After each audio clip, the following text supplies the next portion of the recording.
the lab activity on water cycle. Yes. Draw the material with you.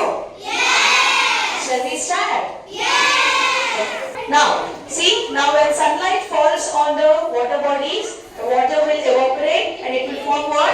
Clouds. Water droplets. Now water droplets will form the cloud, and the cloud, when they become heavy, it will start to Rain. yes, rain will refill the water bodies, right? And this cycle will repeat, and this is how the water is refilled, right?